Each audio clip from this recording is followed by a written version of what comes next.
News Live.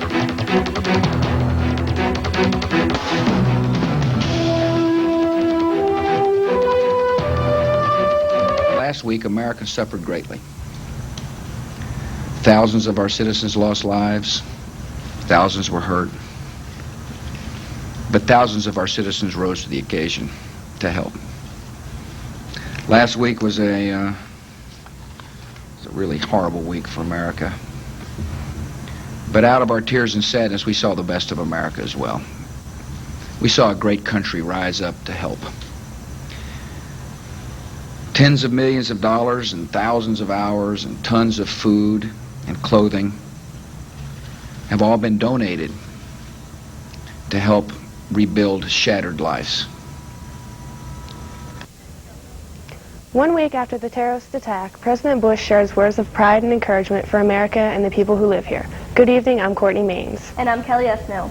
Here's a look at the top stories we will be bringing you on the 1 week anniversary of the terrorist attacks. After being grounded for days, the U.S. airlines have major financial trouble.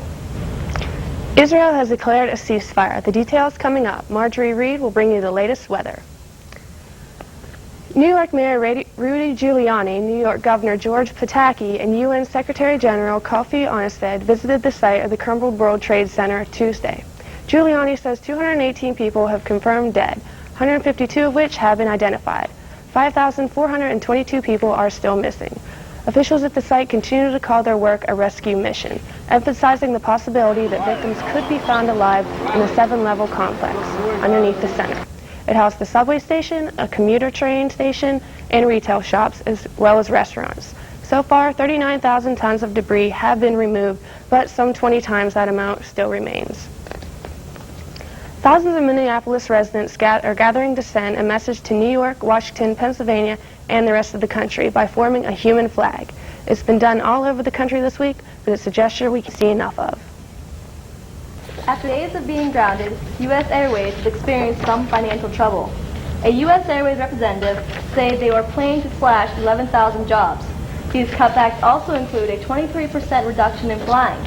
With all the cutbacks, local and national jobs are at risk for elimination. U.S. Airways are using these cutbacks in hope to survive the fallout from last week's terrorist attack. Attorney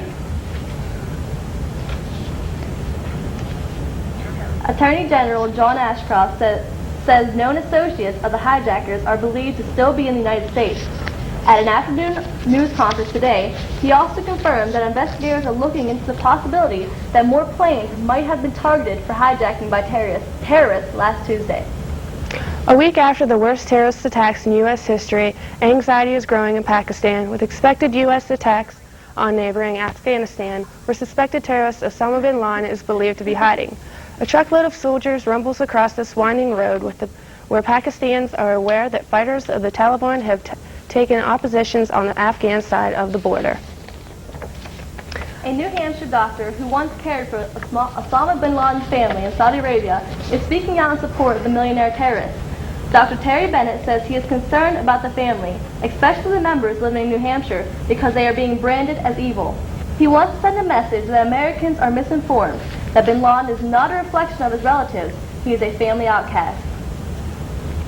As the United States ponders potential military action against the Taliban and Osama bin Laden, Russians are debating what role, if any, they should play. As one leading Russian politician says, the risks are serious, the benefits elusive. Jill Daugherty reports from Moscow. Russia already is fighting its own war against what it says are Islamic terrorists in the breakaway Republic of Chechnya, losing 2 Jack. So why, some Russians ask, would they want to get involved in any U.S. military action even farther away? In the 1980s, Soviet troops fought a useless Cold War battle in the treacherous mountains of Afghanistan, finally pulling out after 10 long years. I think that Russia is not going to come once more to Afghanistan and to start a new the second Afghan war, because the lessons of the first Afghan war were very painful for Russia. They led into the collapse of the Soviet Union. What's more, Russia has suffered its own wave of apartment bombings, which the Kremlin blames on terrorists. Russian direct participation in American military action, providing its facilities and bases, or even taking part in some of the operations, would make Russia an object of possible new terrorist attacks. Russia and its president Vladimir Putin are faced with a dilemma. How far should Moscow go in helping Washington's war on terrorism? Mr. Putin is speaking out forcefully against last Tuesday's attacks on the United States. The head of Russia's FSB, the former KGB, is offering to share intelligence information on terrorists with the U.S. Standing firmly with Washington could score diplomatic points for Mr. Putin and maybe even win him some economic benefits from the West. But should Russia offer Washington the use of its airspace or the former Soviet military bases and defense facilities it still has in Central Asia? Central Asian nations that border Afghanistan, countries like Tajikistan, Uzbekistan, Kyrgyzstan, already are barely able to contain their own radical Islamic movements, including the Taliban. They say they're ready to cooperate with any country, including the United States, to combat terrorism. But talk like that makes Moscow nervous. Introducing U.S. military forces to Central Asia would place them squarely in Russia's backyard. And any military action could threaten to destabilize an already fragile region. Jill Doherty, CNN, Moscow. Israel is responding to a Palestinian ceasefire with a peace gesture of its own. The Israeli Defense Ministry says it has called a halt to offensive military operations against Palestine. The move follows Palestinian President Yasser Arafat's assurance of a unilateral ceasefire. He has ordered his security forces not to fire on Israeli troops, even in self-defense. Both sides have come under increasing pressure from Washington to work out a truce. In the wake of last week's terrorist attacks in the United States, Mike Hanna has more from Jerusalem. Days of the most intense diplomatic pressure brought result, the strongest public commitment yet to a ceasefire from the Palestinian Authority president. Last night and again this morning, I have reiterated my orders to all my security commanders to act intensively in securing a ceasefire on all fronts and in every town and village. I also instructed them to exercise maximum self-restraint in the face of Israeli aggression and attacks. Within hours, the Israeli Prime Minister instructed Israeli forces to end all offensive operations. All this coming after a week of ongoing clashes, during which the US sent a series of increasingly strong messages that a truce must be declared, that the conflict is a major obstacle to forging an international coalition against terrorism. Observers are now hopeful that the messages have finally got through. I think we are at a new juncture, and that we are now, for the first time in a very long time, that we can move forward towards a new light at the end of the tunnel. The dramatic developments occurred as, amidst heightened security, Israelis celebrated the Jewish New Year. All Israeli government offices are closed, but Foreign Minister Shimon Peres has released a statement welcoming what he describes as Arafat's overall commitment to peace and the direct and clear order in his own voice to stop the violence. The wait now to see whether verbal commitments are implemented on the ground. But early indications are that after 12 months of violence, the tragic events in the United States may have brought about a turning point in the elusive search for peace in the Middle East. Mike Hanna, CNN, Jerusalem.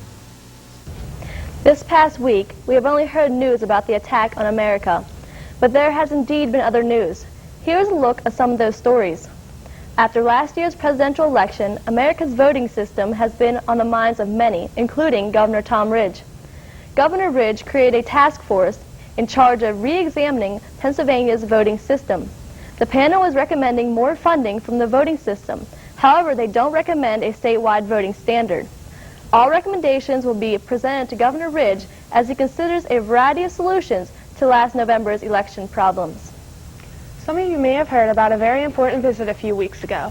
New State System of Higher Education Chancellor Judy Hample paid a visit to Clarion University, and our own Mark Despotakis had the opportunity to speak with her and gives us these details of her day. Mark? Her goal, to spread the message of the state system of higher education. So it's really Her first stop to detail that message, Clarion. One of the things that's always impressed me about the universities in our system, and it's part of why I was interested in this position in the first place, is the very strong core curriculum that is the foundation for every major that our students have.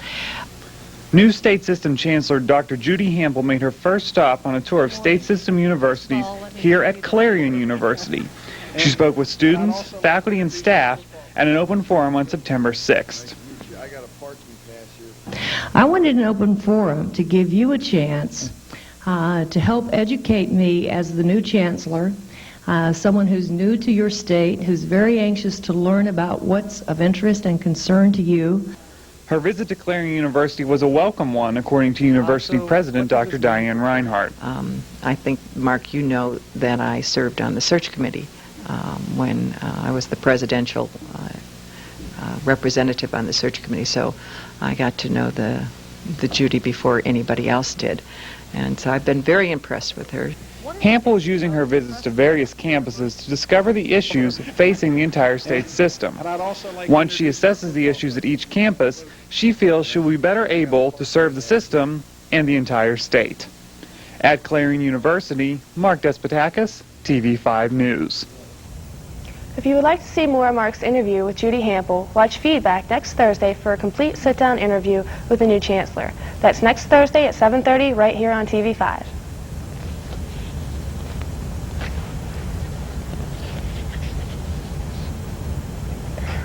Also in university news, Clarion's Speech and Debate Department will hold their first debate of the semester. Clarion University professors will debate how the United States should react to September 11th attacks. Dr. Diane Reinhardt will be moderating the debate, which will take place tomorrow, September 19th, in the Hart Chapel at 7:30. The debate is open to the public. Clarion University's enrollment has increased again. Reports show that enrollment up is for the fourth consecutive year. This year, 6,252 students has increased by 116 students since last fall. Finally, in university news, here's a look at Clarion University's up-and-coming events. September 24th, the 7th Annual Clarion University and Community Cultural Night featuring the Lift Every Voice Choir starting at 6:30 in front of the courthouse. September 25th, the Bloodmobile will stop at Clarion University. The event will be held in the Tippin Gymnasium from 11 a.m. until 5 p.m. September 26th, Cultural Night will host Runa Kuna with traditional Latin music, and finally, September 27th, the Cultural Night will feature the Ambridge High School Steel Drum Ensemble. Marjorie joins us now with a look at the TV5 weather. Marjorie? 5, 4, 3, 2. Thank you, ladies. The weather in Pennsylvania today has been partly cloudy. As you can see in the satellite map behind me, the skies over Pennsylvania have been clear and the clouds are moving off the eastern seaboard. In the east, skies have been fairly clear, but in our area in Clarion, there has been partly cloudy, and from the looks of the weather coming from the west, it's only going to get cloudier. As we move to the south and to the west, the same thing. Temperatures in Pennsylvania have been around 70 degrees and look like they're going to be there most of the week. As we move to the north, cold temperatures will be swinging down our way about Sunday and into next week. Temperatures from the south are warm and are moving off the seaboard. There's a high pressure system that has been having the warm weather, and it's moving off the eastern seaboard. That's bringing precipitation our direction, and the high pressure system in Canada is coming down, which will be bringing us cold temperatures. The 5-day forecast for this week, Wednesday looks like it's going to be cloudy. Highs in the 70s, lows in the 50s. Thursday, cloudy again, highs in the 70s and lows in the 50s. Friday and Saturday look to be a little bit better. Partly cloudy, highs in the 70s, lows in the 50s. On Sunday, it looks like rain. Highs are in the 60s, lows in the 50s. If you're planning on going out this weekend, make sure you do it Friday or Saturday. But if you have to go out on Sunday, have a rain jacket or an umbrella. Thank you. Back to you, girls. Thanks, Marjorie. Well, with last week's events, the sports world has been thrown for a bit of a loop. Here with a look at how the sports world is getting back on track is TV5's very own Dave Calamarino. Thank you, ladies. Good evening, everyone. Last Saturday, your Golden Eagle football team defeated Tiffin 27-14 in the home opener at Memorial Stadium. The Family Day crowd of 4,600 people remembered all of those affected by last Tuesday's tragedy with a moment of silence. Now to the game. After Clarion fell behind 7-0, they drove the ball 70 yards in 6 plays to tie the game. Mike McCollum caught a 42-yard touchdown pass from quarterback Adam Almashi at 2:18 of the first quarter. Clarion then capitalized on a Tiffin turnover for its second score. On the first play after the fumble, halfback Glenn Lovelace scampered 20 yards for the touchdown with 12:38 left in the second. The Golden Eagles put the game away in the fourth quarter after getting the ball on downs at the Tiffin 21. Almashi then hit McCollum for his second touchdown of the day, a 25-yard completion to give Clarion a 27-7 lead with only 2:05 remaining. Tiffin added a late score, but too little, too late. Clarion again gets the win, 27-14. Clarion wide receiver Mike McCollum and defensive lineman Doug Diegelman were named the PSAC West Offensive and Defensive Players of the Week on Monday. McCollum, a 6'1", 180-pound sophomore wide receiver, grabbed 5 passes for 113 yards and 2 touchdowns in Saturday's win. Diegelman, a 6'1", 250-pound senior defensive lineman, also had a strong game on Saturday. He posted 8 tackles, 3 of them for a solo, plus he had 3 tackles for losses, and combined to be -8 yards, a QB sack for -4 yards, and he also recovered a fumble that led to a Clarion touchdown. Almost never does the emotional high point of a ball game come before the first pitch, but it happened Monday night in St. Louis where the crowd fought back tears as Cardinals broadcaster Jack Buck read an emotional poem. I would like to read a poem which I have written for this occasion, after which there will be a special 21-gun fireworks salute.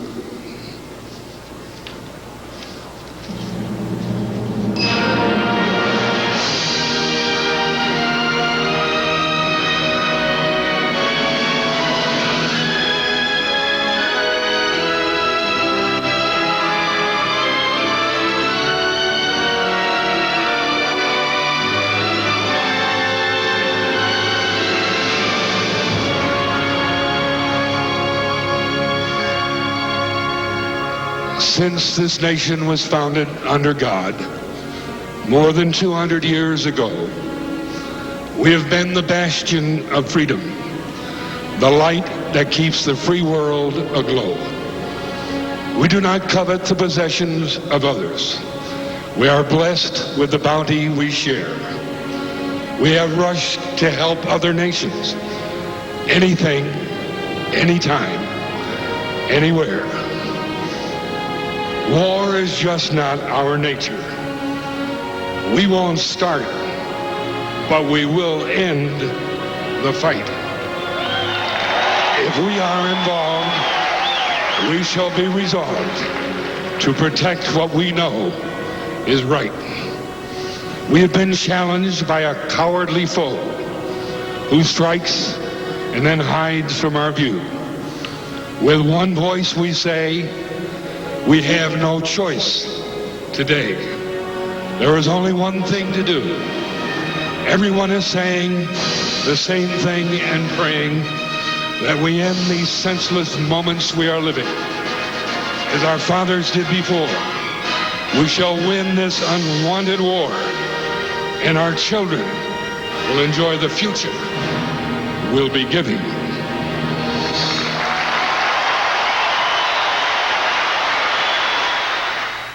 A national pastime served as a national rallying point not only in St. Louis, but 5 other North American cities Monday when baseball returned to the diamond. For TV5 Sports, I'm Dave Calamarino. Now back over to Kelly and Courtney. That's all for TV5 News tonight, but you can join Carrie LaPoo and Jacqueline Nealon tomorrow for TV5 News Live. I'm Kelly Esno. And I'm Courtney Maines. Have a good night.